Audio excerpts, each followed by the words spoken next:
forecast. Certified most accurate since 2004. Good to see you again on this Monday evening. First alert for freeze conditions on Wednesday morning, and really talking a lot about this because our overnight lows have been running above average pretty much every night for a long time, right? It's been really mild at night. So I know I haven't had any frost where I live and no freeze at Cleveland Hopkins or at Akron Canton. So Wednesday morning, a lot of 30s out there, even some mid and upper 20s on the maps. Damage to vegetation is certainly possible. Wednesday morning, you might have to scrape in the morning. We don't like doing that. And then, of course, want to encourage you to bring your pets indoors where it is nice and warm. First alert for 32. Now, that's not super unusual for this time of the year. It's not a record, but it's a lot colder than what we've been experiencing. Widespread 20s away from Lake Erie, 29 in Akron, 28 in Ashland. Just for a little perspective, average first freeze of the season, Cleveland is in late October, Akron closer to like mid to late October, around the 19th of the month. So we're a little behind schedule. Now, this is our only night in the low 30s for quite some time. Tonight, 42. Tomorrow night, 32. And then look how much warmer we are. Wednesday night, we're in the 40s, mid and upper 40s on Thursday evening. It's because we've got a lot of cloud cover, rain coming through. And then Friday night, we're in the low 40s and more perspective here. We're in the upper 30s.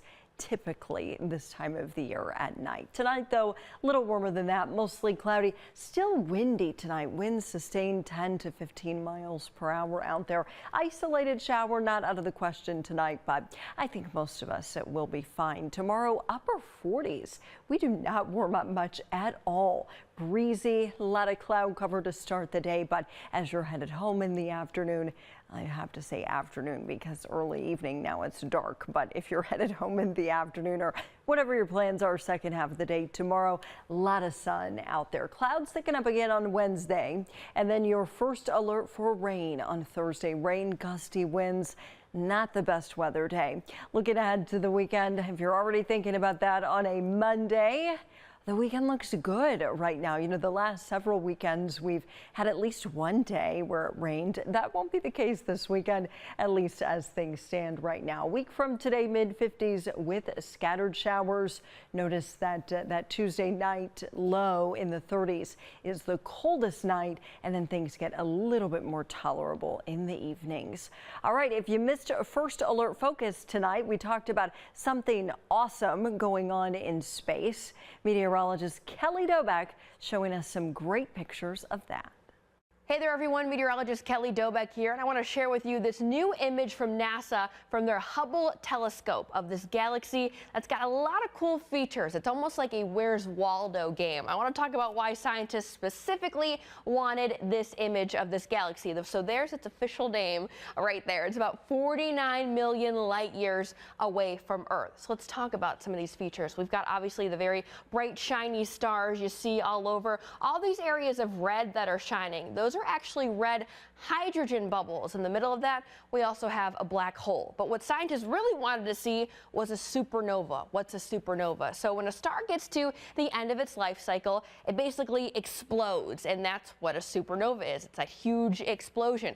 It's tough to see what survives around one of those star explosions, but that's what NASA wanted to see, if this star that exploded had any sister stars that were around. So where do you think the supernova is? It's pretty tough to spot, but this is what scientists were looking for. There was one specific spot that they wanted to find, and it's very, very tiny, just a little green dot right there. It might even be tough to see on your screen here too. It is very small. That is the faded supernova. So this is the exact image that scientists wanted, because once the supernova faded, they wanted to see if there were any stars related to that star that they could study. So this is from the Hubble telescope, and just for fun, I want to show you what the NASA Webb telescope, that's their newer telescope. It's like the HD version. Think about like your upgraded iPhone. This is their upgraded telescope. This is the image of the same galaxy that it captured. You don't get as many of those fine details. You can't see the supernova, but it's still pretty cool looking.